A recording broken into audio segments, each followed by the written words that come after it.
Hello, it's Narelle here. I'm going to just give you a demonstration of what I've been trying to put in words in Knit Tips version number 4.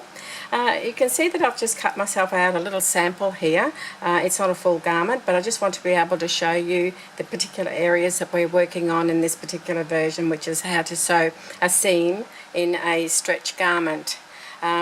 This is the mock-up of the blouse top, and you can see that I've got it marked back and front with a fabric felt pen on sellotape, and I've just got a cream thread in here because that was what's on the machine. And you can see that I've got a normal foot on the machine because I don't have a Teflon foot on this particular machine.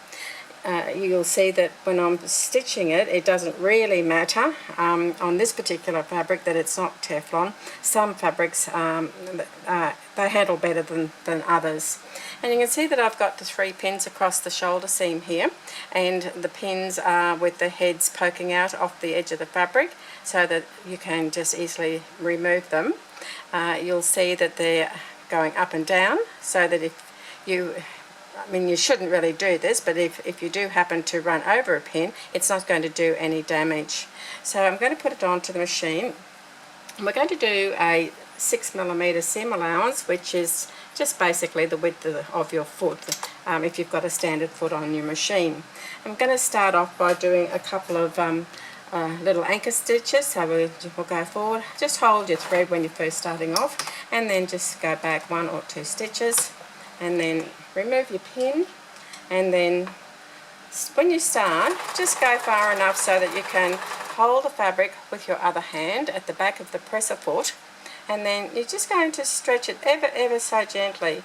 And that's not to stretch the fabric, it's just to ease the stitching. So if you can imagine you're stretching it, and that means that the thread is giving a little bit more of a length to the stitch than if you didn't just ease it in. So I'm just going to hold it gently front and back, and using the edge of the foot as a guide, I'm going to just stitch along with the edge on the edge of the fabric, edge of the foot on the edge of the fabric.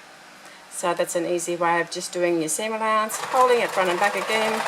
Continue on until you get to the end, of course. Try and not run over your pins, remove them before you get there, and then just hold it.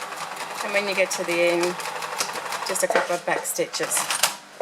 So there we are. So that's your shoulder seam done. You can see if I stretch it, it's not going to pop, and that's your test.